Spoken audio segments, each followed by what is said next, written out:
This podcast is sponsored by A. Miller George Funeral Home, where each life is celebrated, and their sister company, Cremation London and Middlesex, both family-owned and operated. By Hyde Park Care Pharmacy. Experience the difference an independent pharmacy can make for you and your loved ones. Hyde Park Care Pharmacy offers personalized care, short wait time, very competitive pricing, easy transfer of your prescription, and much more. And by Molly Maid. During these times of COVID-19, it has never been more important to keep your family safe. With the Healthy Home Cleaning System, Molly Maid London is here to help. Make your home a healthy haven. Call Molly Maid London today.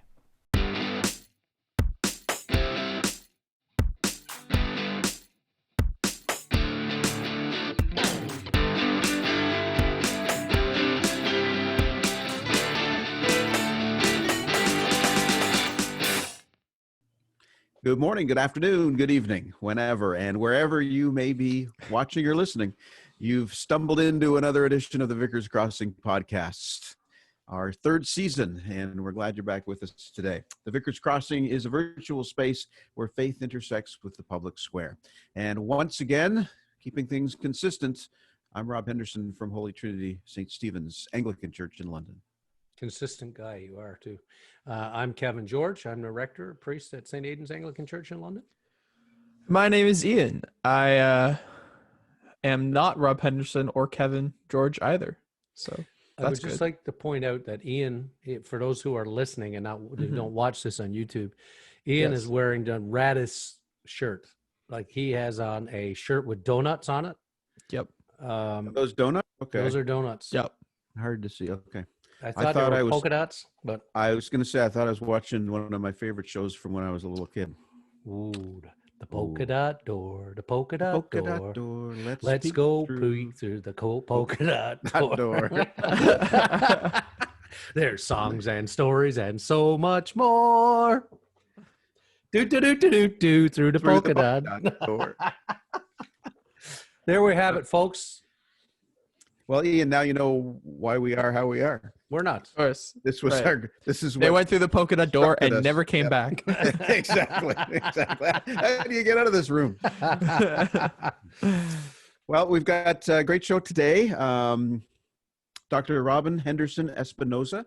Any relation, Rob? Joining us? Absolutely none. Okay. Right. Except if the last three letters of the name were dropped off, we'd have two Rob Hendersons.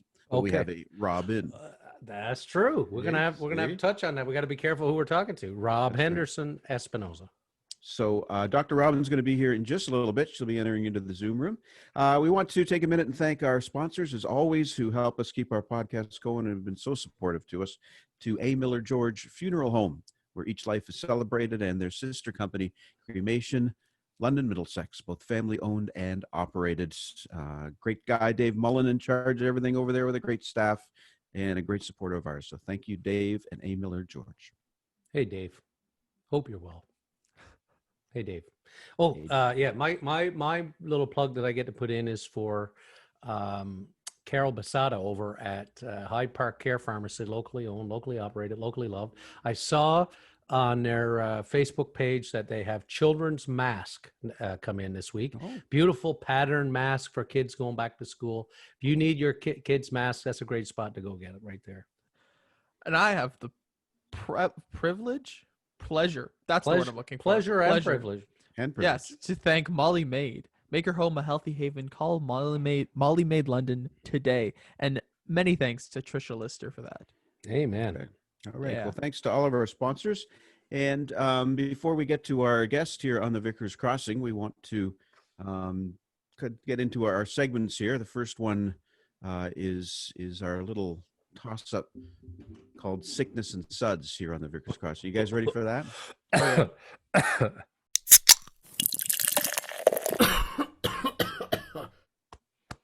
Okay, I'm okay. Get that out of there. All right, sickness or suds. So what I'm going to do is I'm going to give you guys a word or a phrase, and you're going to tell me whether it's a sickness or a sud, like a beer of some form or kind. Okay. You can play along at home too. Yeah, you can play along at home. So here's our word for today. I really had to scour the internet Okay. I'm starting to run out of stuff. So to try to, it's getting to the point to try to make it sound like one or the other, Yeah. because I can't come on here and say Coors. That's just No. that. Well, that'll give it I refuse to call that beer either. that doesn't count. Yeah. So here's the one for today, though. Are you ready? Okay. All right. I'm ready. Ephes. Ephes. E-F-E-S. Ephes. Ephes. So is that a sickness like, oh, my Ephes is really, really acting up today? Or is it a sud, as in bartender, a pint of Ephes for my friends? I had one too many Ephes and I couldn't drive home. Right. Okay. So Kevin, what do you think? We'll go to you first. I'm gonna say it's a beer. I had too many Ephes the other night, and man, was I Ephes.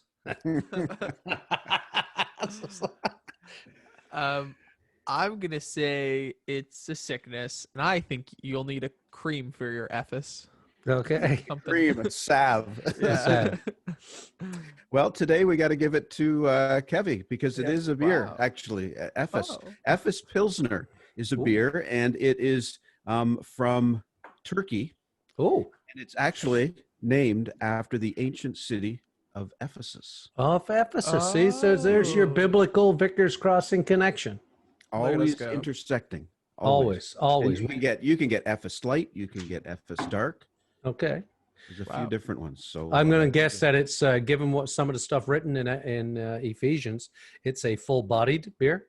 It would be a full body. That's right. And it's all about the body. Every member is part of the beer. That's right. The hops and the yeast and everything in there has a special part. Exactly. Nobody is left out in the Ephes beer. No, we're all one. Yeah. We are all one. So that's Cygnus and Says today. Congratulations, Kevin. We should have been keeping score. Yeah. I don't know who's kind of leading here, but I don't know. Anyway. Turkish beer. Turkish beer. Who knew? Who knew? All right. Cool. All right. Time now for our next segment on the Vickers Crossing, in which we delve into a little more interesting information about our good friend Ian, because this is called For Ask Ian anything. Ask him anything. I can ask him anything. Well, today's question comes from Kevin George. Who's that? Kevin George from London, Ontario. Oh.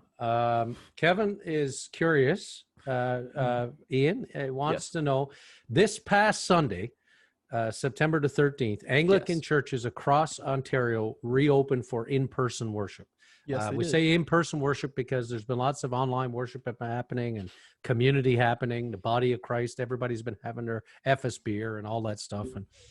But in-person worship resumed on Sunday. You were there. You were at your church community of St. Aidan's. Yes. How did it feel being in church with other people for the first time in many, many, many months? Were you pleased? Were you worried? Were you excited? Were you anxious? What was it like for you? I felt a little out of place, to be honest.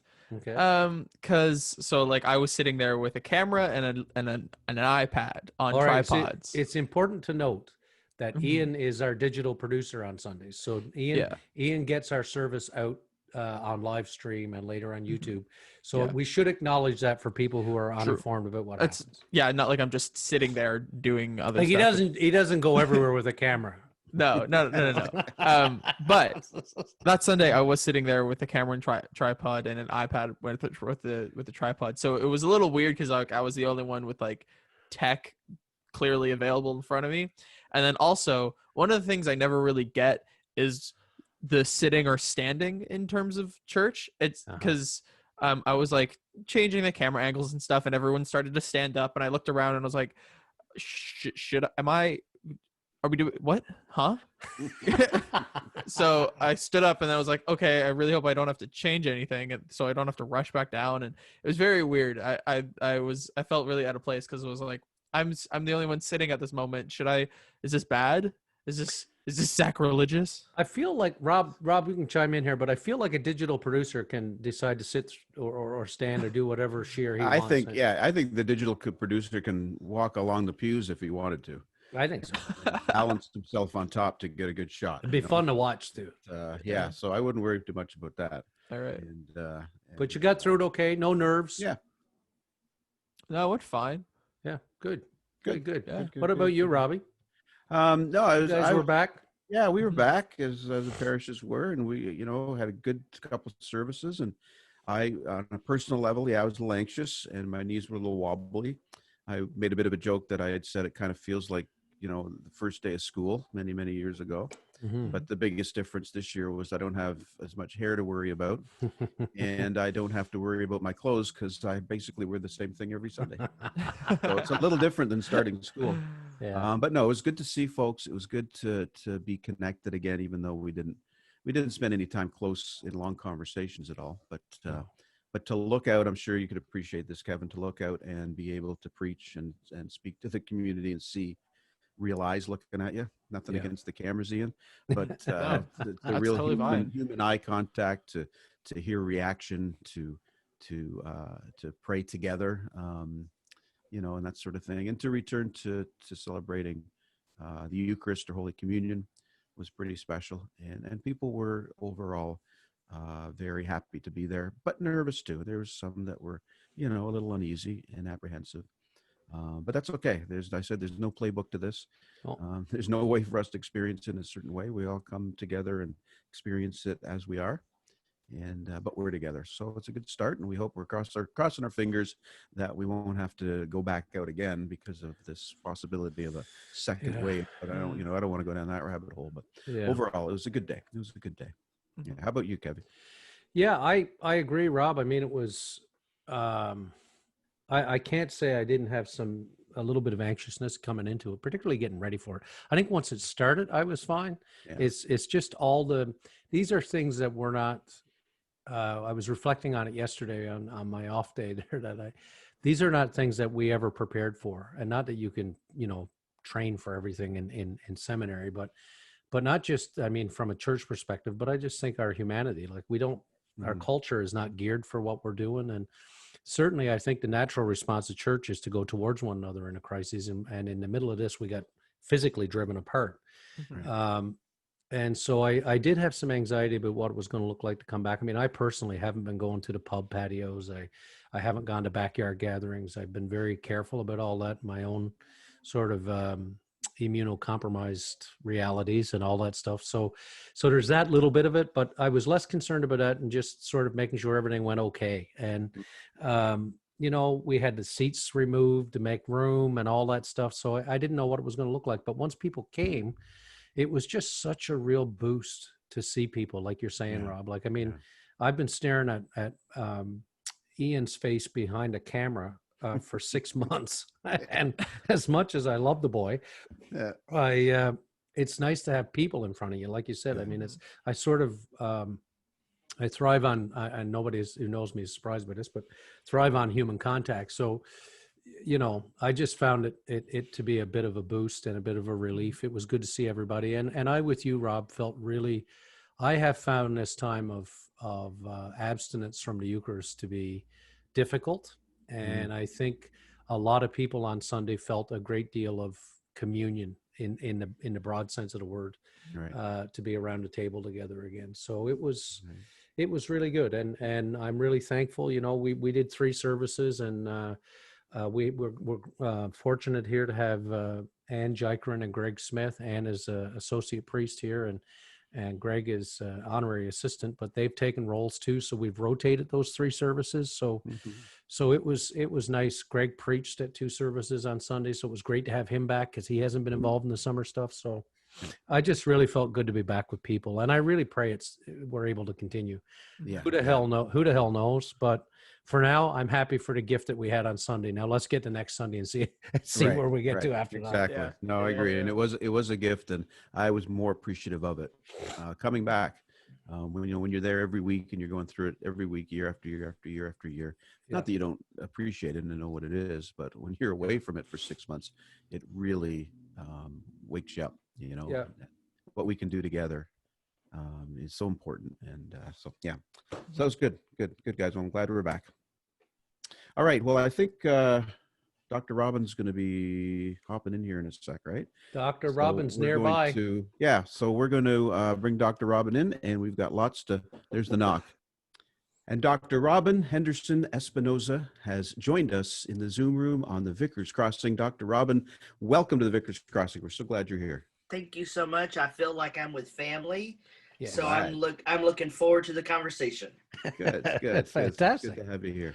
We're excited to talk about some of your work and the book you've written and your podcast and some other things. So we're glad you're here, and our listeners are happy you're here. And Kevin's got an opportunity to give you a formal introduction, so I'll let Kevin do that and introduce you to all of our listeners today. Great. Yeah, and so let me start off the top by saying what I just said to you before we hit record, which is Dr. Robyn is co-hosting a podcast called Activist Theology, which is fantastic. If you're a podcast fan, if you're a fan of us, you'll love what they're doing even more. So wherever you subscribe, it's out there everywhere, but check out Activist Theology. They've had some incredible guests. And there's even been a little crossover, which is good. So I was glad to see that. Yeah. Little bit about Dr. Robyn, born to a Mexican woman and an Anglo man in northern Mexico. We have tried to determine today whether or not Robyn and Rob, both with the last name Henderson, are related back in their Scottish heritage. And I feel like we are. Okay, all right. Yes. Okay. Sorry, I'm born to an Anglo man in northern Mexico, the Republic of Texas. Dr. Robyn moved to Chicago, Illinois for graduate school and completed a master's degree in theological ethics at Garrett Evangelical Theological Seminary on the campus of Northwestern, and 4 units of clinical pastoral education at a Trauma 2 Chicagoland hospital. Boy, that CPE stuff, you did a bunch of that, eh? Good for you. You did 4? Here's the deal. I did it as discernment to whether I would do the PhD. So it was actually just, like a year and a half of discernment of Wow. is the Holy Spirit calling me to the vocation of theologian? Yeah. Or do I do pastoral ministry? Okay. Now, I do a lot of pastoral ministry as a public theologian. Yes. But my vocation is as a scholar, as a theologian, to think, to contemplate. So the CPE was a really great tool of discernment. Excellent. And you did all that in a year and a half? Yeah. Oh, wow. Good for you. Wow. So That's great. you will have found Dr. Robyn working in domestic violence, sexual assault fields before joining the office of the Illinois Attorney General. And in 2009, Dr. Robyn began doctoral work at the University of Denver School of Theology, studying constructive philosophical theology and ethics, and completed a graduate certificate in Latinx studies. Now called an activist scholar, and I can assure you that Dr. Robyn is indeed an activist scholar, traveling the country doing, well, at one point was traveling. Yeah, in the before times. in the before times, Dr. Robyn traveled the country. Now sitting at home with everybody else. Yeah. Also, but now writing still, has a great book right here, which we'll talk about today, Activist Theology. You'll also see Dr. Robyn in HuffPost or Religion Dispatches. Just an incredible person. The work that you're doing is so desperately needed right now. And the prophetic voice that you're offering in this time, particularly in your own nation of America, which seems to be rent asunder and catapulting itself towards an election 49 days from now. It's such an incredible voice. So we're grateful to you for taking time out of your schedule and being with us today. Thank you. Well, a prophet is often not welcome in their own home. So Well, you're welcome to Canada. Thank you. I was going for that. Good. But I think our last 3 guests we said the same thing too.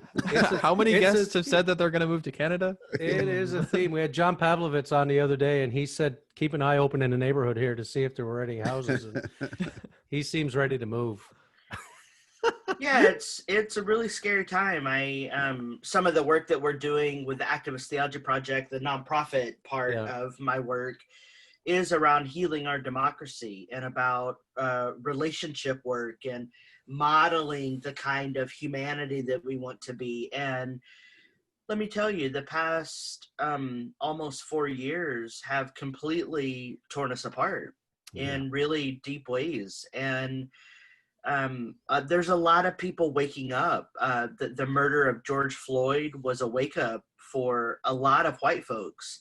Yeah. And as a white passing Latinx, I work with a lot of white folks who for most of their life just don't get it, just don't get the privilege, just don't get that that supremacy culture exists. But seeing the murder of George Floyd did something. It was a pivot moment. And so I do a lot of digital pastoral work over Twitter, DMs, and I try not to give my phone number out because then the whole world will be contacting me.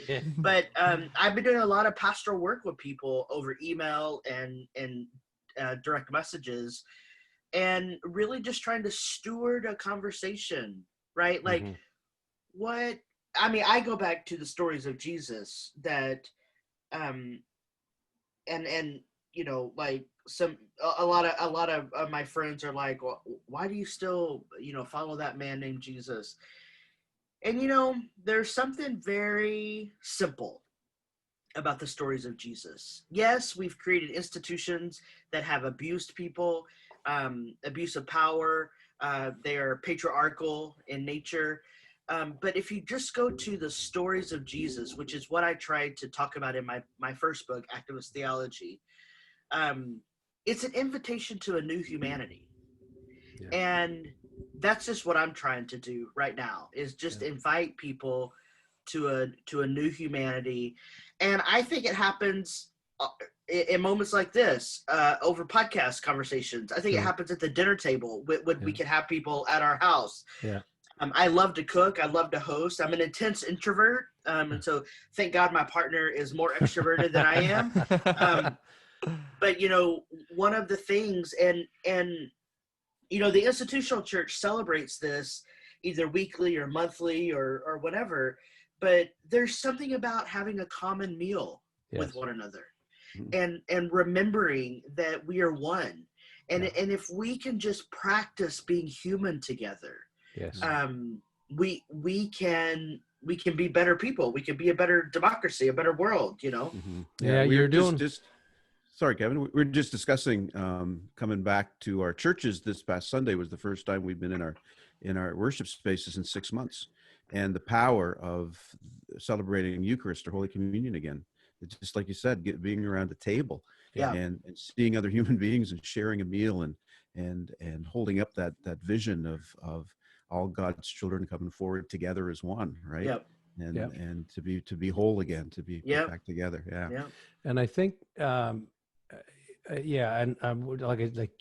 we're just saying how powerful that is, and I think that your testimony just now about having people around your own dinner table, you and your partner, you really are incredibly gifted as a storyteller, and I found that Activist Theology was really you were vulnerable just enough in there in terms of your own story that it really makes a difference.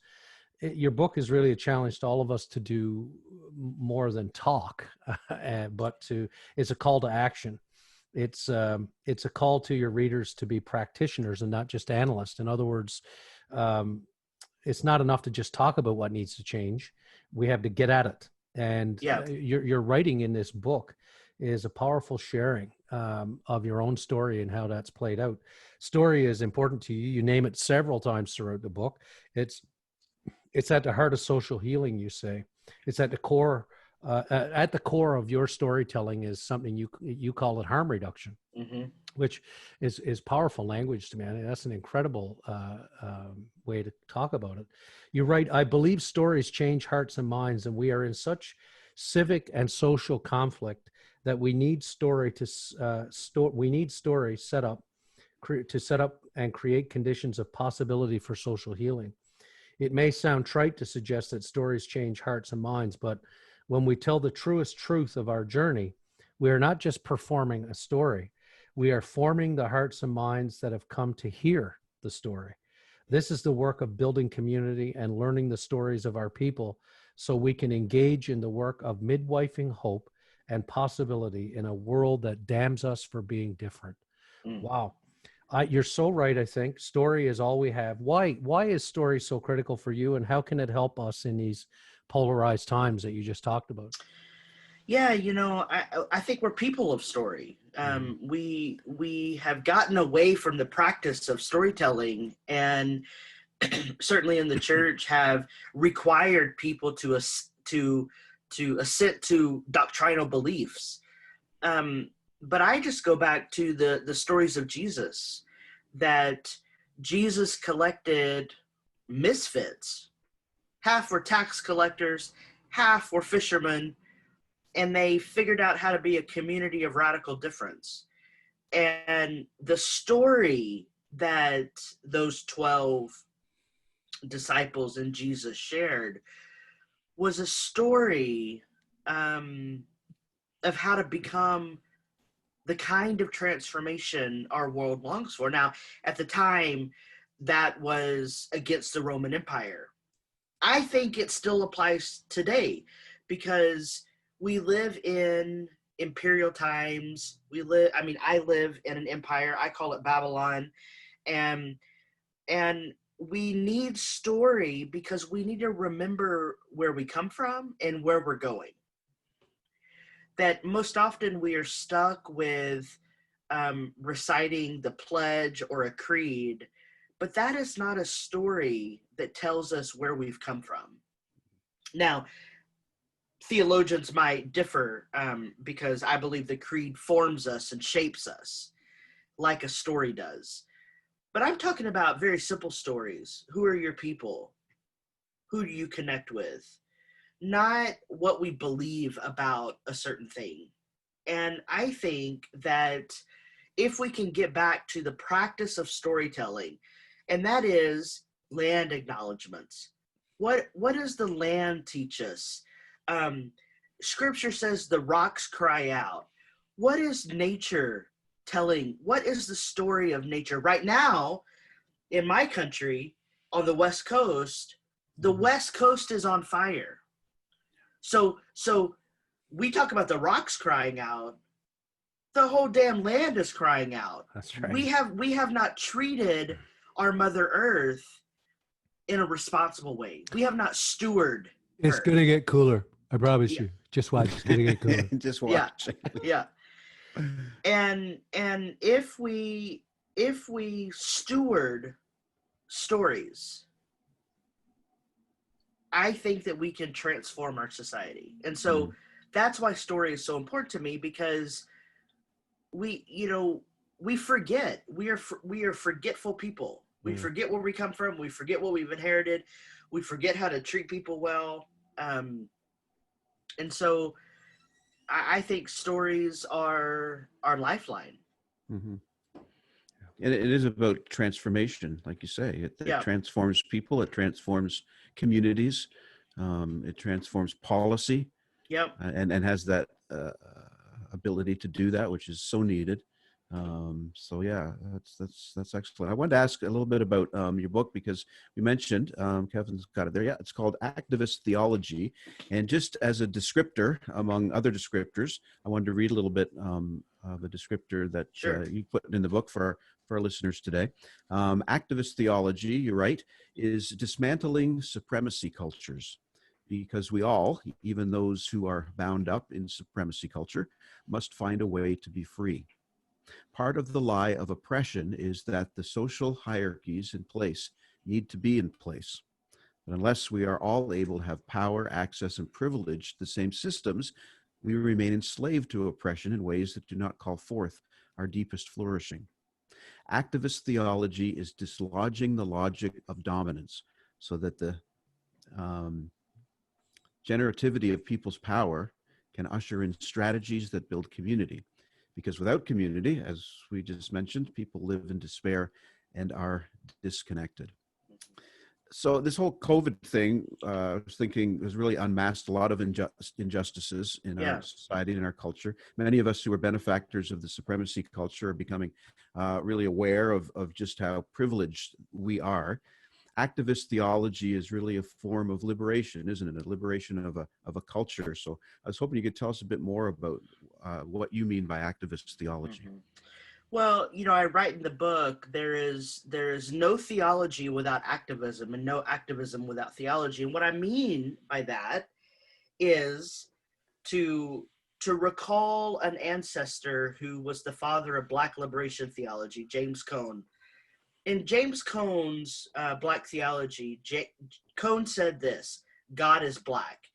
And why that was so profound is that we have this imagination that God was some white man transcending above time and history. And so when Cone comes out and says God is black, that's a pivot point in our imagination. So I hold together Black theology, liberation theology, and other theologies that are pivot points. Activist theology is a pivot point. Activist theology says, I don't care what you believe, I care about your politics, because your politics will tell me what you believe. So if you believe God is white, you are going to adhere to politics that demonstrate that God is white.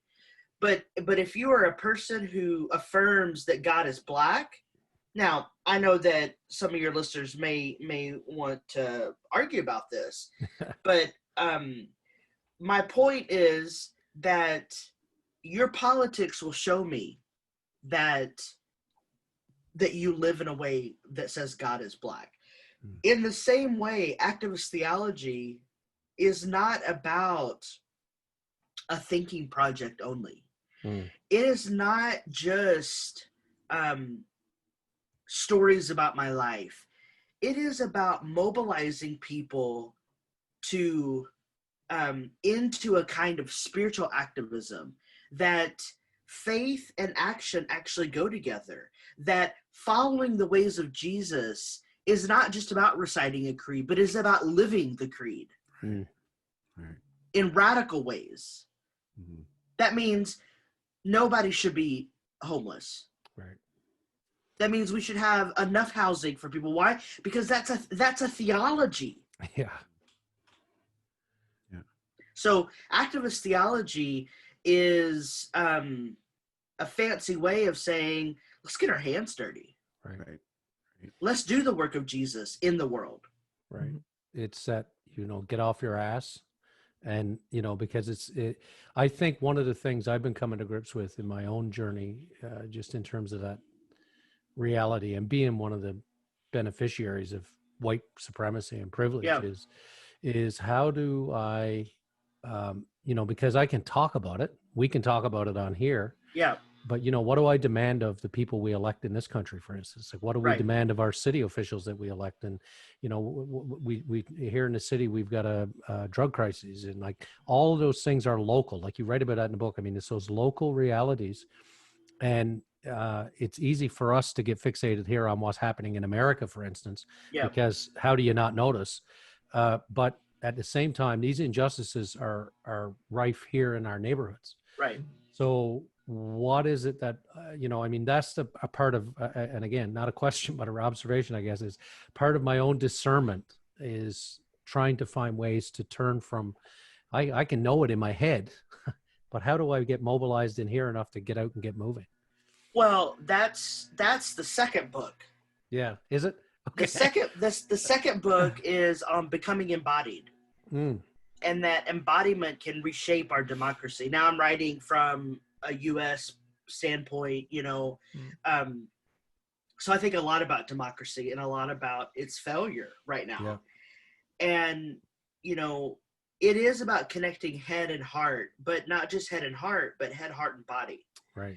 Because if we don't have a relationship with our body, then I am unable to be in relationship with your body. Right.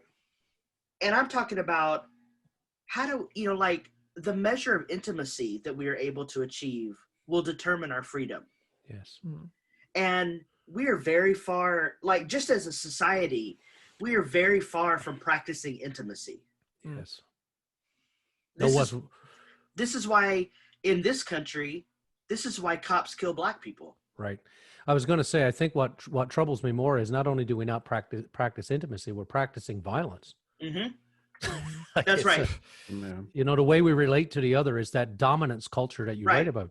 We have to dominate the other person. Right. So the second book takes up the call for activist theology of getting our hands dirty. Yeah.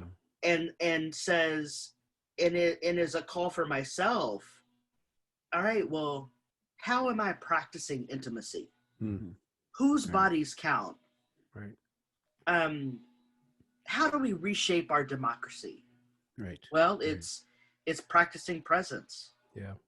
Yeah, and I like that term pivot point too, because just hearing you say that, it's clear to me, being a part of the Anglican or Episcopal Church my whole life, there are people, and the majority of those of us in the church that grew up understanding that church was just that thing that you took part in order to learn all this stuff and be aware of it. Right. But the actual activism part of it was something that was not really put in the forefront. That was You for know, someone and else. it's new to us in Yeah. a sense. It is new to us to think that we need to be involved in the political landscape. We need to be involved in being the voice of creating policy, Mhm. if nothing else, like you said, because this is about caring for those we love, Right. which are not just those of us sitting in the pews next to each other, passing the Right. pews. Right. It's those that we love that are, like Jesus said, who's your neighbor? Right. It's the that kind of stuff too. So very important. And this could Yeah. be the pivotal understanding, is for us to make that move, and the church to make that move Yeah. toward more of that. I think that for the church to be in the world is to get their hands dirty, and is to feed the poor, is to clothe those who need it. That's right. We might call that human rights. Christianity is deeply political. And we have nurtured, we have stewarded in our institutions an apolitical theology that doesn't care. We only care about getting butts in the seats Yeah. and doing the liturgy. And we've depoliticized Christianity. Well, activist theology says, wait, this is a deeply political thing, which is why I talk about Romero and Christology. Yes. Christology is at the heart of what I'm doing. Yes. So we can argue all night and day whether Jesus was fully human or divine. At the end of the day, what matters is how many people are underhomed, right, and what stories we're following. Mm-hmm. I choose to follow the story of a brown Palestinian Jew. Mm-hmm. Mm-hmm. And that means that I grocery shop differently. That means that I don't go to Starbucks because I don't want to support that empire, right? That means that I pay a little bit more for coffee, and I joined a coffee CSA from California, and they ship me coffee once a month. That means that I'm paying coffee farmers a living wage, so I'm getting coffee in an equitable manner. This is my theology lived out in very practical ways. Embodied. Yeah. Embodied. Mm-hmm. Ian, I know how to question. Yeah, sorry, I was just caught up in what you were talking about. So you write about your own privilege. You write about how your own skin color has never really been an issue, and you describe yourself as white passing. You write about having to confess that being in your body means that you sometimes skirt the line between complacency and being revolutionary. Asking yourself whether you are revolutionary or charlatan, which I probably pronounced wrong. Your story is cool. Your story is compelling. You say you are resting in Holy Saturday, a profound place of not knowing. You draw a comparison to your own unknowing, to the unknowing that the current violent crisis has placed us in. And you say that there is the tyranny of now. Tyranny. Tyranny. Thank you. You write that there's a demand. You demand There's demands a radical departure from the systems that keep us all with a boot on our neck to engage in the work of the collective liberation, so that all of our people can be free. The wording brings the image of George Floyd to the forefront. Elsewhere, you write about Eric Gardner earthing "I Can't Breathe." We now have Black Lives Matter demonstrations across America and in parts of Canada for months on end. People are crying out for that collective liberation. Is this a Holy Saturday time in America? I feel like this COVID-19 has unveiled the Holy Saturday moment. Christians are so quick to move from the crucifixion of Jesus to the resurrection, and they skip over Saturday. And living in a quarantine life, living in a pandemic, has forced us all globally to live in a moment or a season, months of uncertainty. So absolutely, this is a Holy Saturday moment. And the reality is if you are truly living in Holy Saturday, you do not know whether resurrection will come.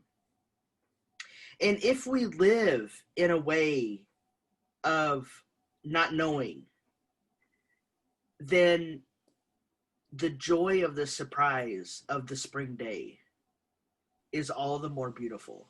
Mm-hmm. And we skip over that beauty. And wrapped up in that beauty is a kind of goodness that we can steward into the spring day. We skip over all that in our liturgies. Mm-hmm. The Holy Saturday service is my favorite service. My partner and I go to it, well, when we can attend. This year we had the invitation to attend on Zoom. It's my favorite service because it invites us to stop. And it invites us to pay attention to what's happening.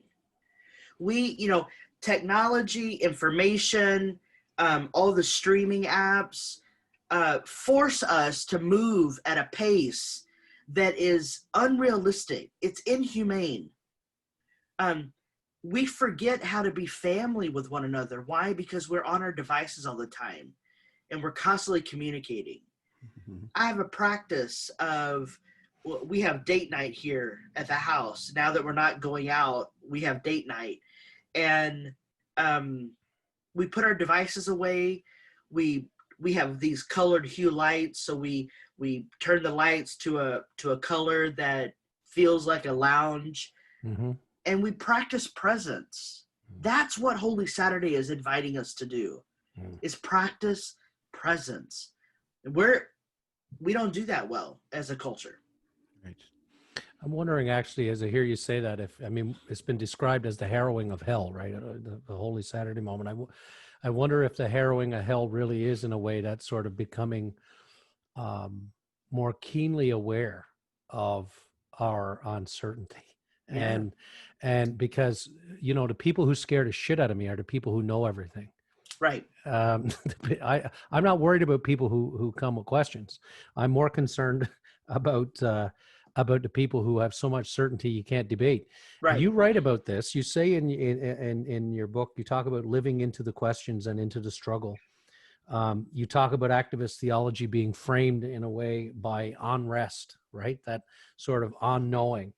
And you do, throughout the book, you call us to open our hearts and open our minds to the possibilities, or at least the questions, or the unknowing. You write of your own life. You say, my struggle has been to live the questions out loud and really embody an imagination that demands change.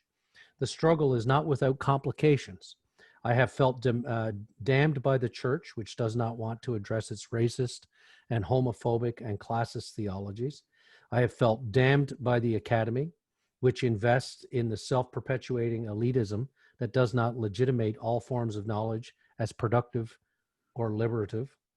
And I felt damned by the movement that would otherwise polarize racial unrest into a black and white conversation, thereby making Latinx and other brown people indifferent.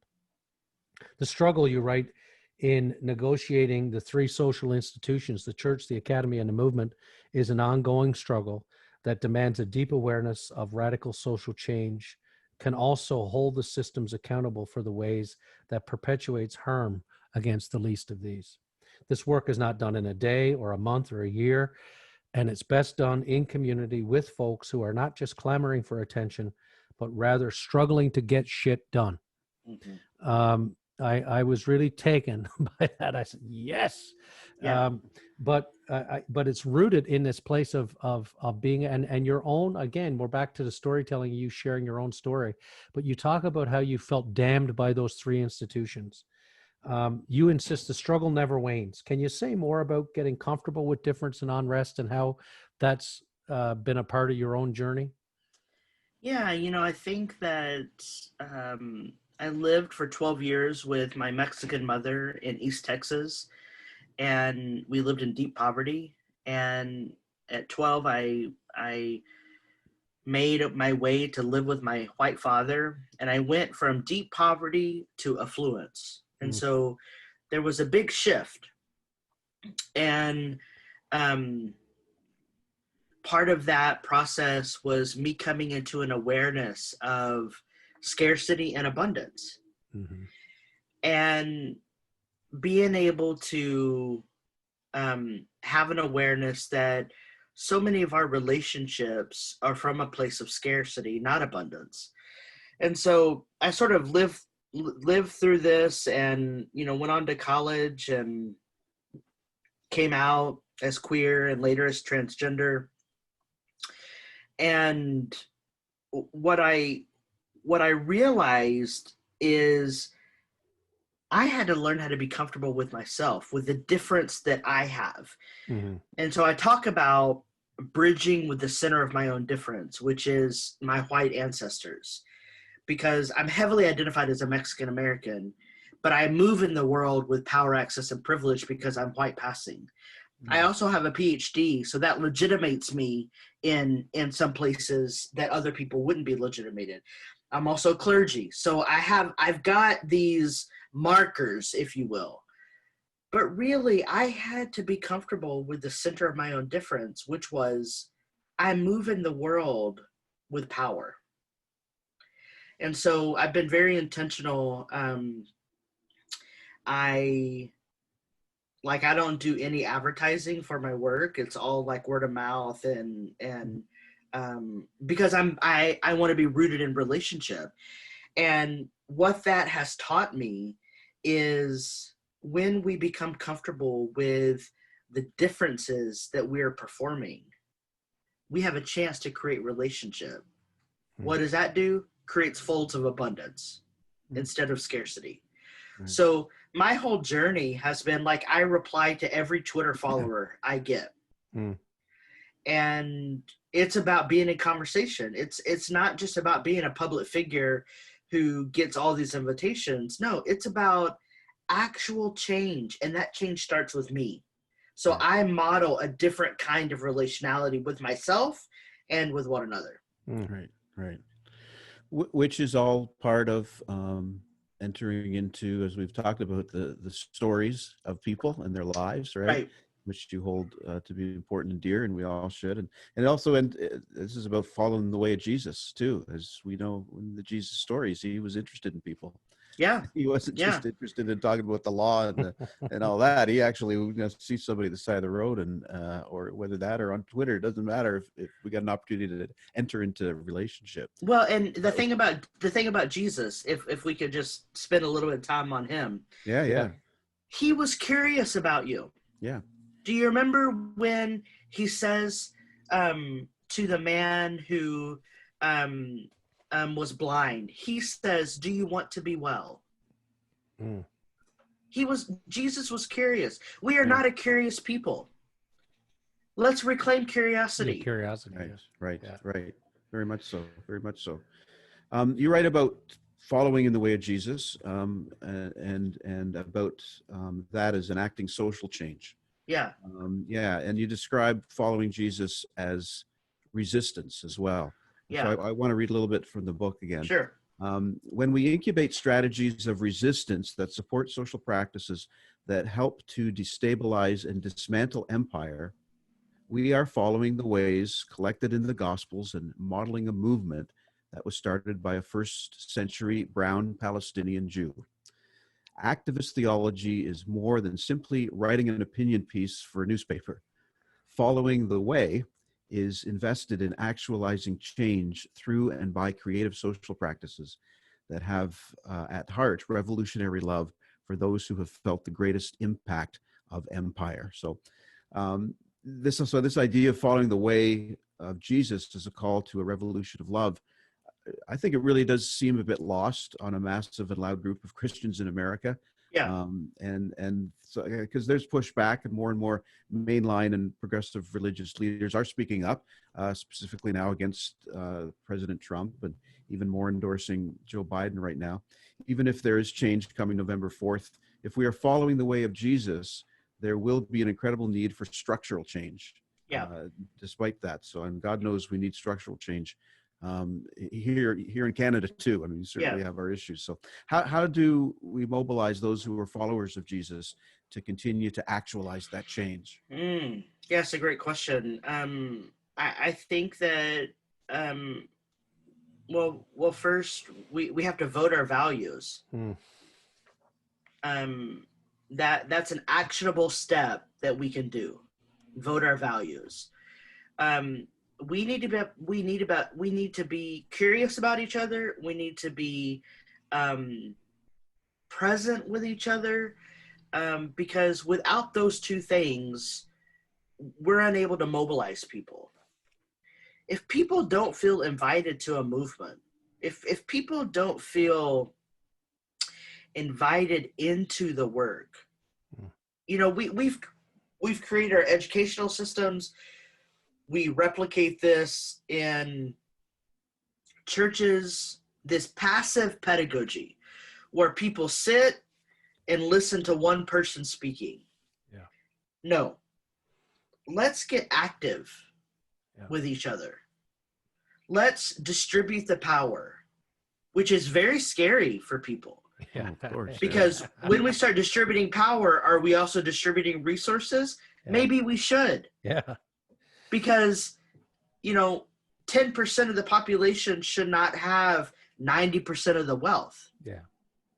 Right? So, I think it goes back, and I know it sounds simple, but it goes back to being in a relationship with people, and the kind of relationship where I immediately, when you reached out to me to do the podcast, I said, "Oh, I'd love to come and do a book event in Toronto." Amen. Or you're in London. Yeah. And why was that important to me? It's not just about the podcast. No. It's about creating relationships to reshape our world. Right. Because if we can cross-pollinate, we might be able to change the shithole. That's right. Yeah. Where's the real shithole countries, right? I mean, exactly. You write about in your book about the further into the margins you've gone, the closer you get to a sense of what community and compassion and all that stuff actually looks like. So it's an ironic sort of descriptor that some of the people in power use. But I was really taken, actually, if I can say. I mean, it's not everybody. I reach out to a lot of people to come on, and some people just don't respond at all, and others are kind enough to let you know if they can't come. But I was really heartened by the fact that, I mean, you really do model what you're talking about. You practice what you preach, you preach, and that you got back to me right away and said, I'd love to do it. And by the way, we'd love to come up there and do a book tour. And I'm like, well, when we're happy to let you Americans back in Canada again, we will gladly have you here in London, because, but I just wonder if you could say a word or two as well about that, what I just said about what you see when you go to the margins of the margins. You use the word bridging a lot in your book. Yeah. That word, I think I identified it more than, like, that word is there a lot, bridging. Yeah. And so, and you've spent quite a bit of time on the very margins. So, and as you talked about your own life, going from scarcity to abundance, you know what those margins feel like. Yeah. So can you share a little bit about that experience of what community looks like in the margins? And we have this idea of what it is, but we don't realize the scarcity of community, of generosity, of love, of compassion that we have in our empire culture, our white supremacist culture. Yeah. But you get to see something else, as you describe it in the book, when you go to those margins. So I'm a storyteller, so let me tell you a story. Tell us a story. Yes. I'm writing this new book on becoming embodied, and it's very hard for me because I'm a thinker. I live in my head a lot, and I'm partnered to a dancer who is very easily in her body. And so, she said, "You're writing this book, so you need to get into your body." And I was like, "Well, fuck, how do I get into my body?" I've been trying to get the hell out of mine forever. And what I did was I reached out to some folks and I said, "I want to get into my body. I want to start moving. Do you have any recommendations?" And my friends sent me the Instagram profile from Sweet Momentum Fitness up in Portland and the Transgender NB Project in LA. And so I reached out to both of them. And so these are queer people, trans people, yeah, who do fitness. And I started to see the freedom. Like, there was no judgment. Mm. They were like, we'd love to work with you. Let me volunteer my time. Mm. And I explained, I'm writing this book. I have a hard time getting to my body. I'm looking for tips and pointers and whatnot. And so now, you know, this is the underside. These are the most marginalized people in our world, really. Yeah. You know, those who are gender different, sexual different, right? Yeah. That we've not stewarded the conversation well. No. And so these folks are, they're generous, they're magical, and they show me the kind of freedom that I think Jesus wanted for his people. And so, and that's just been very recent. And so now I work out on the computer and I do this full body workout just using my body. And it's like a chance for me to get into my body with another marginalized person. And there is freedom in that. Yeah. I can imagine. I mean, I think that the question I've got is, I mean, just to state the painfully obvious. So here we are, three white cisgendered males here with you, heterosexuals, and the white supremacist sort of nature of all of that. And you talk about that marginalized community, and part of the struggle is to tear all that down. And I want us to be there. I want to be, you know, like you said, we're becoming more and more aware. And so I wonder if you can share a word for those of us who are trying to be allies, who are trying, you know, I mean, even just meeting you today and stumbling over pronouns when I'm trying not to, and all of that goes along with all that, because it's ever, it's being ever revealed to me yet. You know, we're all learning in a way that we should have learned years ago, but we didn't. And so now the work is for me to be aware and to be sensitive and to be open. And I just wonder if you can say a word or two about what it's like, because you've had to live this. You talk about it in the book in terms of that church and its closeness to race and sexuality and all that. And I mean, you're kind enough to come on here with the three of us, and we're sort of like the poster children for it. So I, you know, and not that we intend to be. So I wonder if you've got a word for those of us who need to come around and need to be more sensitive, and how we continue to grow. How can we do that? Well, I think the thing that comes up for me is, and not everyone will agree with this. There are a lot of trans and queer people who say, I'm tired of extending grace. Yeah. I'm tired of teaching allies. Mm-hmm. And because I'm such a big believer in relationships, and that I believe that we will continue this relationship after this podcast, right? Because 100%. Because it's about real life, right? Yeah. Like these are not just talking points. This is about how do we reshape our life in a way that brings the beloved community in, that brings the kingdom of God to bear, right? Right. That's right. So I think it takes conversations like this. I think it takes stumbling over pronouns and me saying, oh, by the way, I don't use female pronouns. It takes that. And it takes practice, right? The things that we can do with each other is just practice together. Mm-hmm. And to, I want to say this too, because this is what I've learned, is to know that it's to live in discomfort. Right. Sometimes it's just not comfortable, and my first reaction is to gloss it over. But living in discomfort is the realization that I've been living in this white privileged world of mine, and I never had to have the discomfort, and having it is the wake up call. Right. And I got to be able to sit in it and say, that's what that is. Yeah.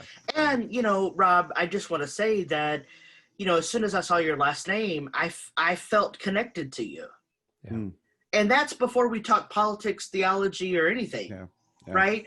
So how do we do that with other people, right? All right. How do we recognize something that brings us together, that practices that intimacy, that will bring about the kingdom of God, right? That's what I Finding want to that. do. Yeah. Being curious, right? Yeah. Be like Yeah. Jesus. Be curious. What can Yeah. that be? Yeah. Yeah. Wow. This has just been a great conversation. I wish we could keep going and going, but we're going to have to wrap it up here in a second. But Dr. Robyn Henderson-Espinoza has been our guest. Their book is entitled Activist Theology. Kevin has a copy of it there. I got paper And in it. paper in it. Good. So we certainly want to have And our what's listeners coming check up? that So the next book is called Becoming Embodied, and it's a book about reshaping our democracy. So it's got a lot of my story. So it's like part memoir, part theology, part co-creative stuff. And it's a book that actually argues that embodiment is the missing key to social healing, to healing our democracy. And that will be out by Broadleaf in about a year or so. All right. Very Cool. good. Very good. Well, we'll look forward to that. And when it's out to the masses, we'd love to have you back on again to talk a All little bit right, more about sounds that.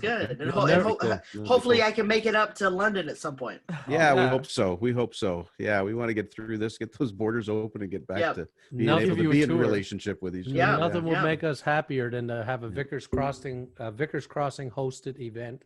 Yeah, Activist theology and embodied Yeah. theology. And yeah, all of that happening at once here. So yeah. Yeah. Would love Yeah, to do that'd be that. great. Would love to do that. That'd be great. Well, Dr. Robyn, thanks so much. Appreciate it. And just before you go today, just want to once again thank our sponsors for our Vicars Crossing podcast that just help us so much and are so supportive to keep us going, to A. Miller George Funeral Home, to Hyde Park Care Pharmacy, and to our friends over at Molly Maid for making this all possible today. So once again, this has been the Vicars Crossing. I'm Rob Henderson from Holy Trinity St. Stephen's. Kevin George here, St. Aidan's Church. My name is Ian. And that's Dr. Robyn, and there's going to be a book tour one day. There's going to be a book tour one day. Cool. All right. I'll make it to your neighborhood. All right. Very good. Very good. Thanks for dropping in, everybody, to another edition of the podcast. We appreciate it. And remember, Kevin, to always look both ways. Before you cross the street. I will. Thank you for listening. Our hosts are Kevin George and Rob Henderson. Our producer and composer is myself, Ian, with original artwork done by Elizabeth Dodman. If you have any questions or want to know where to find us, tweet us at Vicars Crossing or find us on Facebook at The Vicars Crossing. If you have any other questions about anything heard on this podcast, leave us a comment or look in the description to find out more. Thanks!